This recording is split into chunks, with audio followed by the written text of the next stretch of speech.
শাহিদ সাহেব যেটা বললেন, আপনি লেটার অফ রেকমেন্ডেশনে লেটার অফ ইন্টেন্ট দিলেন, এরপর আপনি অ্যাপ্লাই করলেন, শেষ, আপনাকে ইমেল দিল আপনাকে সাক্ষাৎকারের জন্য ডাকলো। হ্যাঁ, তো আমি চাচ্ছি যে সাক্ষাৎকারটা আপনি কিভাবে, আমি মনে হয় একটা জিনিস, আপনি একটু কনফিডেন্ট থাকতে হবে সাক্ষাৎকারে, কোনো ধরনের কনফিউশন মানে নার্ভাসনেস কাজ করার কোনো দরকার নেই।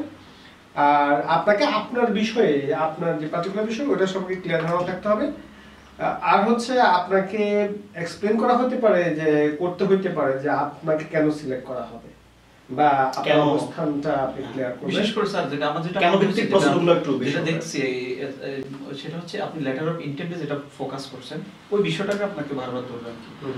আরেকটা বিষয় হচ্ছে যে যেটা মানে যারা সাক্ষাৎকার, ওরা কিন্তু সাক্ষাৎকারের জন্য খুব বাছাইকৃত লোকজন নিয়ে নেয়, ওইখান থেকে খুব বেশি বাদ দেয় না। অতএব আপনি যদি ওই সাক্ষাৎকারে নিজেকে ফুটে তুলতে পারেন যে আমি এই স্কলারশিপ পাওয়ার জন্য যোগ্য, তাহলে এর মানে হচ্ছে আপনি স্কলারশিপটা পেয়ে গেছেন।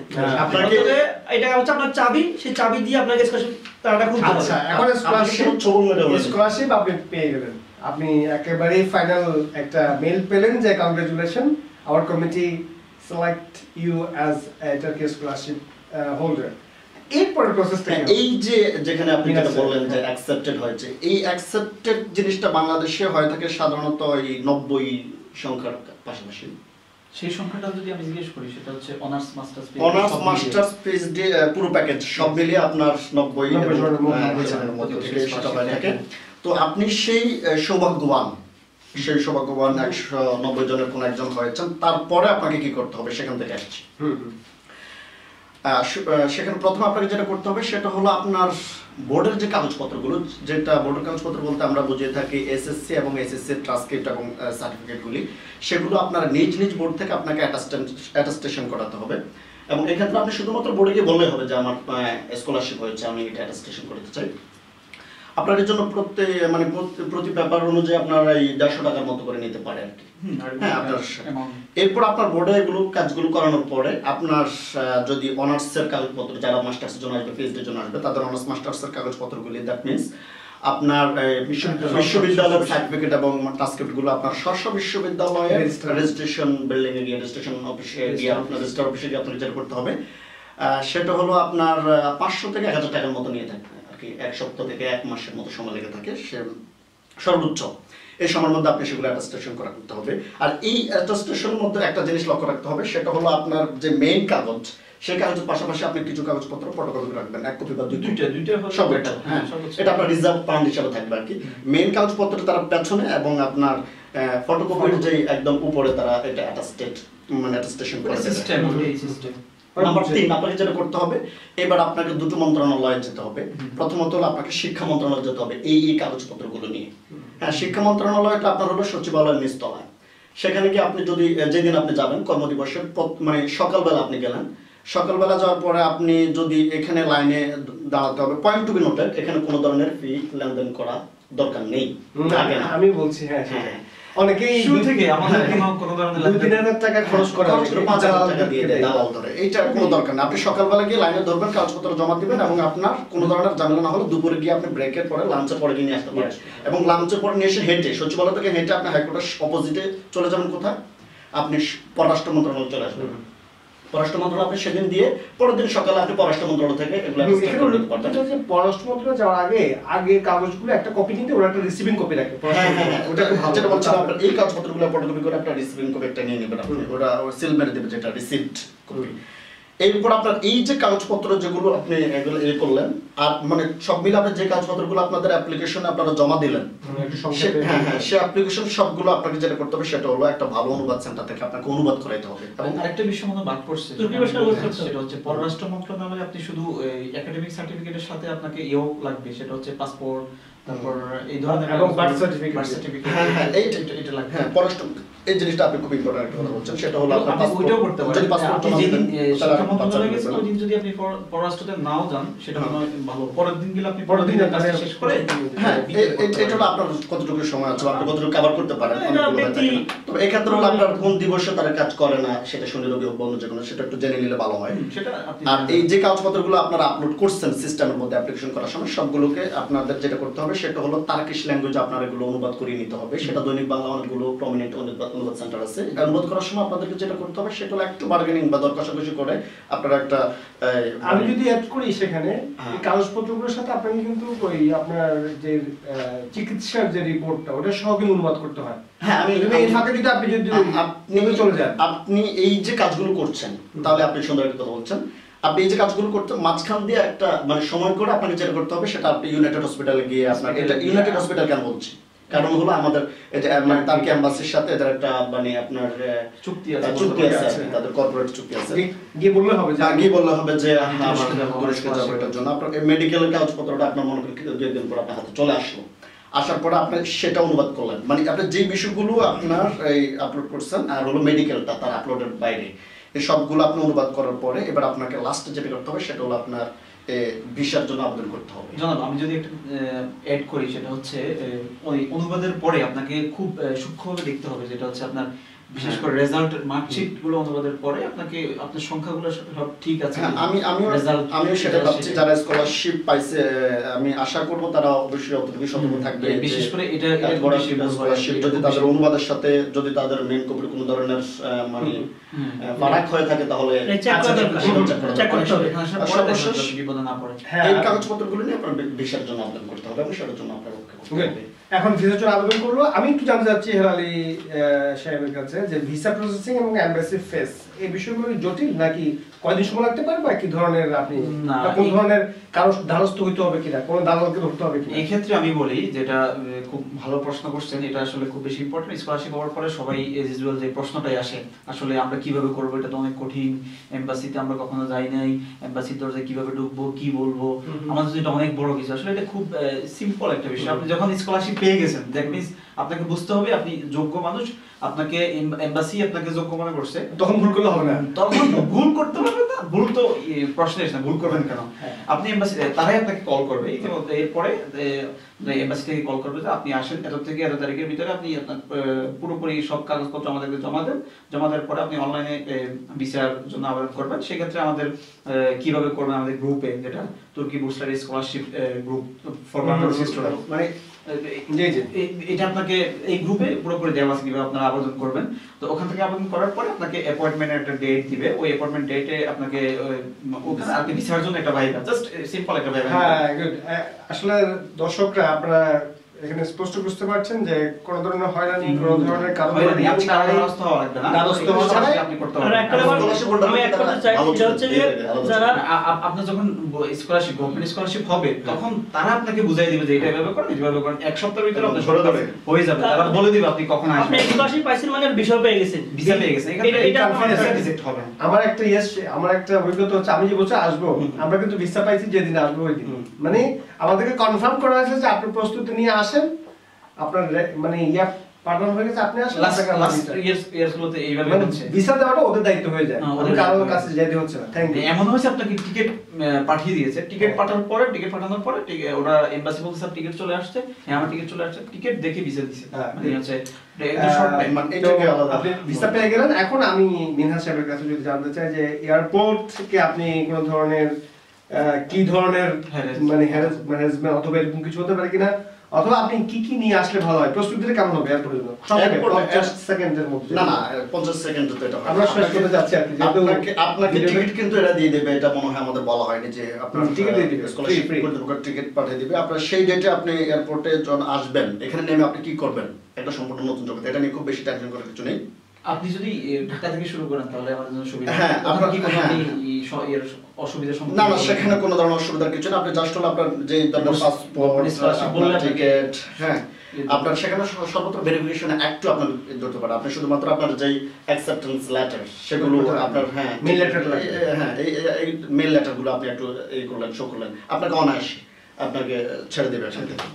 এরপর আপনি দীর্ঘ হয়তো ওই টার্কিশ এয়ারলাইন্সে 9 ঘন্টার জার্নি শেষে আপনি ইস্তাম্বুল এসে পা রাখলেন, তারপরে শুরু হয়ে যাবে বাংলাদেশ স্টুডেন্ট অ্যাসোসিয়েশনের দায়িত্ব। এরপর আপনাকে আর ভাবতে হবে না, এরপর এয়ারপোর্ট আপনার কি সিম কিনতে হবে না, আপনার এখানে কি খেতে হবে, তারপর থেকে শুরু করে আপনার কে রিসিভ করে তাহলে আপনি বলতে এরপর চাচ্ছেন আপনাকে যে- হ্যাঁ এখানে আর কতগুলো বিষয় ইম্পর্টেন্ট আছে। আপনাকে ডরমে নিয়ে পৌঁছে দেওয়া, আপনার কোন ডরম আছে, আপনি খুঁজবেন কোথায়, এখানে কোথায় হোস্টেল, কোন শহরে, কিভাবে যাবেন, এই সকল দায়িত্ব বিষয়গুলো। আপনার আমাদের। ল্যাঙ্গুয়েজ সেন্টার আপনাকে কি করতে হবে এবং রেসিডেন্ট পারমিট এখানে থাকার জন্য আপনার জন্মমূর্তির মানে কার্ডটা সেটা কিভাবে করতে হবে, সবগুলোই করতে হবে। তো একটা জিনিস আপনাকে লক্ষ্য রাখতে হবে, সেটা হলো আপনি আসার সময় এয়ারপোর্টে যে আসবেন এত খালি হাতে তো আর আসবেন না। আপনার শখের বই, শখের খাবার, শখের কিছু আপনার এই যে একটা বই এই আপনার এই কি করে এই আপনার কাগজপত্র বা বিভিন্ন ধরনের জিনিসপত্র আপনি আসতে পারেন, যেগুলো মুড়ি চানাচুর টাইপের কিছু, যেগুলো আপনার এখানে পাবেন না, এই বিষয়গুলো। Thank you. আমি দীর্ঘদিনের অভিজ্ঞ মানে স্টুডেন্টদেরকে যারা রিসিভ করেন তাদের একটা গ্রুপে আমি এই ওমর ফারুককে দেখেছি। হ্যাঁ, আমি যদি এবার শাহিন শাহ সাহেবের কাছে আসি, আমরা খুবই আলোচনা শেষের দিকে আছি। আমি যদি আপনাকে প্রশ্ন করি যে এখানে আসার পরে একজন ছাত্রকে কি ধরনের অ্যাপ্রোচ তাকে গ্রহণ করতে হবে একাডেমিকে সাউন্ড হওয়ার জন্য, আপনার নিজের লাইফের বা আপনার একটা অভিজ্ঞতার আলোকে আপনি বলতে পারেন, যাতে করে আমাদের নতুন যারা অনুপ্রাণিত হতে পারে। ধন্যবাদ। প্রথমে আমি একটা বিষয় একটু হাইলাইটস করব। স্কলারশিপ আবেদন করার ক্ষেত্রে অনার্স যারা অ্যাপ্লাই করতেছেন তাদের ক্ষেত্রে এক্সট্রা কারিকুলার অ্যাক্টিভিটিসটা খুবই গুরুত্বপূর্ণ, সুন্দরভাবে লেখার চেষ্টা করেন। আর যারা মাস্টার্স এবং পিএইচডির জন্য অ্যাপ্লাই করতেছেন তাদের যদি জার্নাল অথবা কনফারেন্স পেপার থাকে এবং লেটার অফ ইন্টেন্টটা যদি খুব সুন্দরভাবে লেখে তাহলে স্কলারশিপ পাওয়ার প্রপোজালটা ভালো হয়, তাহলে এটার পাওয়ার সুযোগটা খুবই বেড়ে যায়। কারণ আপনি এখানে আসলেন, এখানে আসার পর আপনি একাডেমিকে ভালো করতে কি কি করতে হবে? প্রথম হচ্ছে আসলে 9 মাসের একটা ফ্রি তুর্কিশ লেসন পাবেন। তুর্কি ভাষা খুব ভালোভাবে শিখেন, এটা খুবই গুরুত্বপূর্ণ। আপনি এখানে তুর্কিশের মতো চলতে হবে, তুর্কিশ সকল ধরনের কথা বলতে পারেন, এই অ্যাবিলিটি আপনার থাকা দরকার। দ্বিতীয়ত, ওই তুর্কি ভাষা চলাকালীন সময়ে পাশাপাশি আপনি বিভিন্ন কোর্স, আপনি যে কোর্সটা আছেন সেই কোর্সটা কেমন হতে পারে, যে একটা ক্লাসে বসেন, দেখেন, রিসার্চ নিয়ে প্রফেসর যে কোনো প্রফেসরের সাথে কাজ শুরু করেন, কথা বলেন, খুবই গুরুত্বপূর্ণ। যদি পারেন কিছু আর্টিকেল বা কনফারেন্সের জন্য কাজ করতে পারেন। আমি কিন্তু আসার পর থেকেই কনফারেন্স নিয়ে কাজ শুরু করে দিয়েছিলাম। আমি কিন্তু হ্যাঁ, আমি কোর্স শুরু হওয়ার আগেই আমি 2016 সালে আমি ইউএসএ গেছিলাম, ক্যালিফোর্নিয়া, নিউ ইয়র্ক। এটা ছাড়া ইউরোপের গ্রিস, ইটালি, চেক রিপাবলিক সহ ইউরোপের অনেক দেশে আমি কনফারেন্সে গেছি। আমি 9টা কনফারেন্স করছি। এই 9টা কনফারেন্সই আমি তুর্কিতে আসার পরে এই আপনার মানে লাস্ট মান্থ না লাস্ট ইয়ার 2 মাস আগে লন্ডনে গেছি। সামনে কোথায় যাওয়ার ইচ্ছা আছে? সামনে আবার এপ্রিলে হয়তো আবার ইউএসএ যাচ্ছে আর কি, ফ্লোরিডাতে। মানে যাই হোক, ব্যাপারটা হচ্ছে আমাদের অনেক ভাই ইতিমধ্যে মানে করতেছে ভালো, বিশেষ করে ইউরোপে अवेलेबल অনেক। এটা বাংলাদেশ থেকে আপনি কিন্তু কল্পনা করতে পারবেন এখানে আসলে সে দামগুলো একদম খোলা হয়ে যায়। হ্যাঁ, এই দাঁড়টা খোলা হয়ে যায়। যেমন আমি যতগুলো জায়গায় অ্যাপ্লাই করেছি, আমার ইউকে এর বিষয় এখনো আছে, ইউএস এর বিষয় এখনো আছে, কোথাও রিজেক্ট হয়, কোথাও রিজেক্ট হচ্ছে না। অর্থাৎ এই জিনিসটা প্রচন্ড গুরুত্বপূর্ণ, কারণ আপনার প্রথম কোয়ালিটি হচ্ছে আপনার স্কলারশিপ হোল্ডার। অর্থাৎ যে স্কলারশিপ পায় গভর্নমেন্ট স্কলারশিপ, সে অবশ্যই খুব ভ্যালুয়েবল। 2 নম্বর কথা হচ্ছে চেষ্টা করতে হবে কোনো প্রজেক্ট ম্যানেজ করা যায় কিনা, কোনো স্যারের সাথে কোনো প্রজেক্টে কাজ করা যায় কিনা। এক্ষেত্রে 2টা লাভ। একটা লাভ হচ্ছে আপনি একটা কাজ শিখতে পারতেছেন, আর হয়তো বা কিছু কিছু প্রজেক্টে কিছু ফান্ডও পাওয়া যায়। কনফারেন্স, আমি কনফারেন্সগুলো অ্যাটেন্ড করতেছি, এটার জন্য ফান্ড পাচ্ছি বিভিন্ন প্রজেক্ট থেকে। আর ফিউচার যে প্ল্যানটা আছে, আপনি যদি মাস্টার্স করেন, পিএইচডি কোথায় করবেন, পিএইচডি যদি করেন পোস্টডক কোথায় করবেন, সেটার জন্য নিজেকে তৈরি করা। সেজন্য আপনার যে জিআরই লাগে বা টোফেল লাগে, কোন দেশে করবে, সেটার জন্য একটা প্রস্তুতি নেওয়ার সুযোগ করা। একটা সাউন্ড একাডেমিক ব্যাকগ্রাউন্ড তৈরি করতে হবে। ভালো ডিগ্রিটা যাতে এমন ডিগ্রি হয় যাতে ভ্যালুয়েবল ডিগ্রি হয়। কারণ দেখেন, এখানে যারা স্কলারশিপ নিয়ে আসি তাদের কিন্তু কোনো খরচ নাই, কোনো টেনশন নাই, কোনো বাড়তি কোনো ঝামেলা, রান্না করতে হবে না, খাওয়াও আপনাকে গভর্নমেন্ট দিচ্ছে, সব কিছু গভর্নমেন্ট দিচ্ছে। এটা একটা অপরচুনিটি, এই সুযোগটা কাজে লাগাতে হবে। সুযোগটা কাজে লাগিয়ে ভালো একটা একাডেমিক ব্যাকগ্রাউন্ড তৈরি করে নিজের ডিগ্রিটাকে, নিজেকে একটা ভ্যালুয়েবল মানুষ হিসেবে তৈরি করতে হবে। আমি যদি এবার শেষ দিকে এসে যদি ওমর ফারুক হেলালিকে জানতে চাই, আপনি একেবারে সংক্ষেপে শুরু থেকে শেষ পর্যন্ত প্রসেসগুলো কি কি কি কি একদম যদি বলেন। আমি যদি শুরু থেকে বলি, তবে এর আগে যে আমি যেটা বলি আমাদের গ্রুপ সম্পর্কে বলছি আগে, এই গ্রুপে আপনি ঢোকার পরে আপনি কিভাবে আবেদন করবেন, তুর্কি বুস্টার স্টুডেন্টস, তুর্কি booster scholarship for Bangladeshi students, ওখানে আপনি ফাইলস অপশনে গিয়ে আপনি কিভাবে আবেদন করবেন স্কলারশিপ হওয়ার পরে কি হবে, ভিসা আবেদন কিভাবে করবেন, এখানে আসার পরে কি হবে, কি শপিং করবেন, শপিং পর্যন্ত ওখানে কিন্তু লিস্ট দেওয়া আছে, দেখতে পারেন সবকিছু। আমরা গত 5 বছর এটা কন্টিনিউ করতে 2013 সাল থেকে 13 থেকে এটা কন্টিনিউ করে, এখন মনে হয় কিছু বাদ নাই, এরপরে যদি বাদ থাকে ওটা আমরা করব। প্রথমে আপনি আবেদন করলেন, যে একটা মাস ডিউরেশন থাকে, ওই মাসে আবেদন করার পরে আপনি অপেক্ষা করবেন মেইল শুরু থেকে আবেদন করার পরে আপনি আপনার নামে মেইল দিয়ে আপনি একটা অ্যাকাউন্ট খোলার পরে আবেদন করার পরে একটা মাস ওয়েট করতে, জাস্ট 1 মাস ওয়েট করতে হবে, এর ভিতরে রেজাল্ট দিয়ে দিবে। ওই রেজাল্ট দেওয়ার পরে আপনাকে ভাইবার জন্য ডাকবে, ভাইবার পরে আপনি কি সিলেক্ট হবেন কিনা ফাইনাল রেজাল্ট তখন পাবেন। ফাইনাল রেজাল্টের পরে আপনি হচ্ছে ভিসার জন্য আবেদন করবেন। এটা অ্যাকসেপ্টেন্স লেটারও পাবে, যে ইউনিভার্সিটির নাম সহ আমার মনে হয়। হ্যাঁ, অ্যাকসেপ্টেন্স লেটার পাবেন, যেটা আপনাকে ভিসার জন্য লাগবে।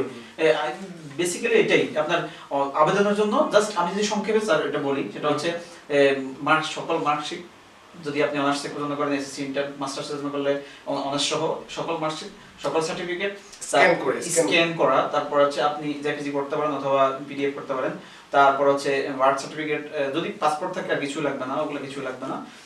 2টা রেফারেন্স লেটার অফ ইন্টেন্ট যদি রেডি রাখেন, আপনি স্কলারশিপ আবেদন করার জন্য এগুলোই যথেষ্ট। এর বাহিরে আর কিছু দেখতেছি না। এগুলো যদি থাকে আপনি মোটামুটি আবেদনের জন্য আবেদন করতে পারেন।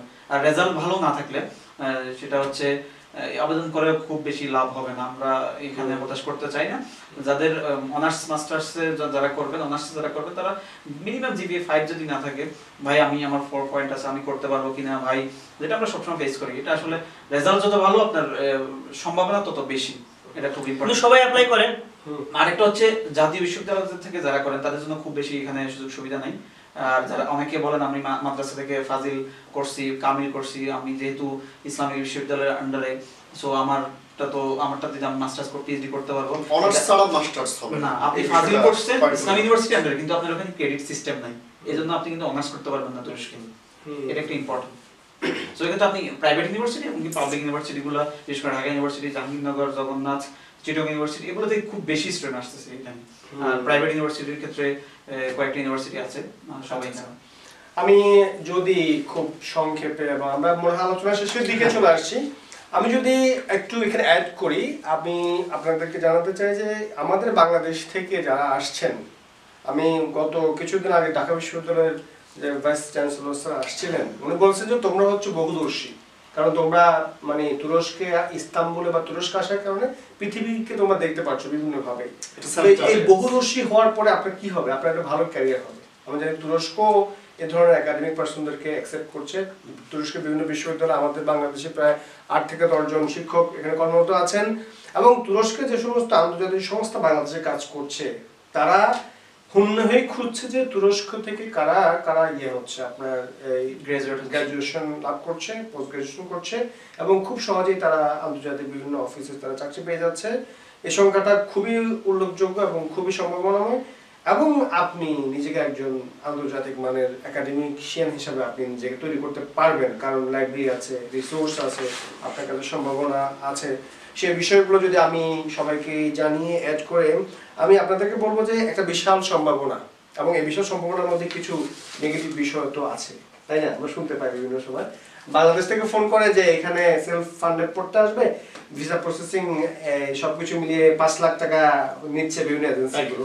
আমার একজন ভাই এরকম প্রশ্ন করলো সিলেট থেকে, যে সে নাকি 7 লাখ টাকা দিয়ে আসছে, এবং সে এখানে নাকি বিশাল তাকে এই আমাদের বাংলাদেশে ফ্রেন্ড আমাকে জিজ্ঞেস করছে, ছোট ভাই সাহেব আপনি একমত হবেন যে বাংলাদেশের ক্ষেত্রে সম্ভবত এই শিক্ষা নিয়ে বাণিজ্যটা চলে, এই কমার্শিয়াল মাইন্ডের ব্যাপারে যদি আমি মানে সংক্ষেপে 5 সেকেন্ডে যেটা বলতে চাই, যে আমাদেরকে একটা প্রশ্ন করা হয় যে ভাই আমি ওখানে গিয়ে পড়াশোনার পাশাপাশি কিছু একটা করতে চাই, সেই সুযোগটা আছে কিনা?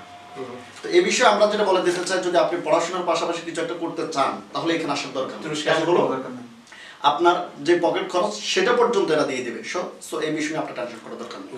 আর এজেন্সিগুলো আমি তো অনেক অভিযোগ শুনি, আপনি তো বলেন যে এজেন্সির ক্ষেত্রে এটা হচ্ছে সম্পূর্ণ একটা প্রতারণা, একটা ব্যবসা, একটা ফান্ড। এই ফাঁদে পা দিবেন না, এটা দিলে আপনার ক্ষতি হবে, নেগেটিভ। কারণ হচ্ছে সে আপাততটা ফিল আপ করবে, এটা সে ভুলও ফিল আপ করতে পারে, সে খুব সতর্ক হবে না। আপনি আপনার কাজ সতর্কতার সাথে করতে হবে। আর আপনি যদি মনে করেন আপনি এতটাই অযোগ্য যে আপনি অনলাইনে অ্যাপ্লাই করতে পারেন না, তাহলে আমি মনে করি আপনি স্কলারশিপ পাওয়ার উপযুক্ত না। আচ্ছা, তাহলে ওমর ফারুকের কাছে আমি যদি জানতে চাই, যারা সেলফ ফান্ডে পড়তে আসতে চায়, এই এজেন্সিগুলো তাদেরকে টার্গেট করে, কিন্তু আমি যতটুকু মানে আমার কাছে খবর আসছে আর কি, বা বিভিন্ন এজেন্সিগুলো তাদেরকে টার্গেট, এক্ষেত্রে তারা কিভাবে আসলে সঠিক পেতে পারে, মেসেজটা তাদের কাছে আমরা কি মেসেজ দিতে পারি? আপনি যদি সেলফ ফান্ডে আসতে চান, পড়তে চান, তাহলে আপনি তুরস্কে যে ভাই বলছে কতটা ইউনিভার্সিটি আছে, মিনাজ ভাই বলেছেন, তো ইউনিভার্সিটি ওয়েবসাইটে গিয়ে প্রাইভেট ইউনিভার্সিটি, তাহলে এজেন্সিগুলো এক্ষেত্রে কোনো ভূমিকা নাই, এজেন্সির কোনো দরকার নাই। 0.0% এজেন্সি আপনার থেকে অনেকগুলো টাকা নেয়, তারা বলে আপনি টাকা দেওয়ার পরে আপনি এত টাকা পাবেন, এত জব। ও আপনাকে যেটা ইন্টারেস্টিং একটা ঘটনা বলি, সেটা 2 দিন আগে এক এজেন্সি তাকে বলছে আপনি তুরস্কে গিয়ে প্রতি ঘন্টায় $8 থেকে $10 পাবেন, $8 করে পাবেন কাজ করলে। তো এটা গ্রুপে প্রশ্ন করছে, তো আমাদের আরেক ভাই উত্তর দিয়েছেন যে আপনি আসলে সেটা ওরকম ছিল না, প্রতি ঘন্টা না প্রতিদিন আপনি যদি সারাদিন জব করেন $8 থেকে $10 পেতে পারেন, ওরকম আর কি। তাও এটা সুযোগ নেই, আপনি ছাড়া, অনুমতি ছাড়া। আমি আসলে হার্ডলি বলতে যাচ্ছি, তুরস্ক এখনো 10 to 12% তাদের আনএমপ্লয়মেন্ট আছে। তো সুতরাং আসলে এটা খুবই মানে আমাদেরও চিন্তা করতে হবে যে একটা দেশ কিভাবে আপনাকে এমপ্লয়মেন্ট দিবে, যেক্ষেত্রে তাদেরও আনএমপ্লয়মেন্ট আছে। আর একাডেমিশিয়ানদের জন্য আসলে সুযোগ খোঁজা যাদের অর্থনৈতিক অবস্থা ভালো, যারা প্রাইভেট ইউনিভার্সিটি পড়তে চায় আসতে পারে, এক্ষেত্রে সরাসরি ইউনিভার্সিটির সাথে যোগাযোগ করে সে ইউনিভার্সিটি থেকে অ্যাকসেপ্টেন্স লেটার নিয়ে সে। আমরা উত্তর পেয়ে গেলাম যে আমাদের ওমর ফারুক বলেছে যে আমি যদি সেলফ ফান্ডে করতে চান, বিশ্ববিদ্যালয়গুলো তাদের ওয়েবসাইটে সম্পূর্ণ ক্লিয়ার করে দিয়েছে তারা কত পার্সেন্ট আপনাকে, সেক্ষেত্রে আপনি স্কলারশিপ পাবেন। তবে কোনোভাবেই কোনো প্রতারণা নয়, কোনোভাবেই কোনো লুকোচুরি নয়। ইউনিভার্সিটির মান কেমন তা কি, এটা যদি কিছু বলতেন, টার্কি ইউনিভার্সিটিগুলোর মান কেমন? আমি যেটা জানি সেটা হচ্ছে খুব ভালো কিছু ইউনিভার্সিটি আছে, আবার নরমাল ইউনিভার্সিটিও আছে। এক্ষেত্রে আপনি কোন ইউনিভার্সিটিতে পড়ার জন্য যোগ্য, এটা কিন্তু ইম্পর্টেন্ট। আপনার যদি ভালো রেজাল্ট থাকে, আপনার ভালো পাবলিকেশন থাকে, আর্টিকেল থাকে, প্রপোজাল ভালো লিখতে পারেন, সব মিলিয়ে আপনি আপনাকে উপযুক্ত কোন ইউনিভার্সিটির মনে করেন সেটা হচ্ছে ইম্পর্টেন্ট। আপনি যদি ভালো ইউনিভার্সিটিগুলো যেটা সিরিয়ালের প্রথমে, আপনি আবেদনের সময় যদি ওই ইউনিভার্সিটিতে না হলে আপনি পড়বেন না, ওই ইউনিভার্সিটি টার্গেট করতেছেন, তখন দেখা যাচ্ছে স্কলারশিপ হওয়ার সম্ভাবনা কমে যায়। আপনি যদি কোয়ালিটি একটু কম থাকে, আপনার যদি রেজাল্ট একটু কম থাকে, আপনি দেখা যাচ্ছে ইস্তাম্বুল, আঙ্কারা, ইজমির বা ভালো শহরের বড় এই 3টে বড় শহর, আরো ভালো ইউনিভার্সিটি অন্যান্য শহরগুলোতে আছে, ওগুলা বাদ দিয়ে আপনি আরো যে ইউনিভার্সিটিগুলো আছে ব্যালেন্স করে আপনার একাডেমিক ব্যালেন্স করে আপনি দিতে পারেন। এক্ষেত্রে আমি একটা বিষয় বলবো, প্রথমে যারা অ্যাপ্লাই করতেছেন তাদের বিষয় নিয়ে অনলাইনে ঘাটাঘাটি করেন, ওই দেশে মানে তুরস্কে কোন কোন ইউনিভার্সিটিগুলো র‍্যাঙ্কিং কেমন সেই সাবজেক্টে। হ্যাঁ, সেটাই বলতে চাচ্ছি। পাশাপাশি আপনার যোগ্যতার সাথে মানানসই আপনাকে অ্যাপ্লাই করতে হবে। মনে করেন এখানে ইঞ্জিনিয়ারিং এর জন্য middle east technical university, Istanbul technical university, এটা মনে করেন খুবই ভালো, ইলিস টেকনিক্যাল ইউনিভার্সিটি খুবই ভালো। আপনি যদি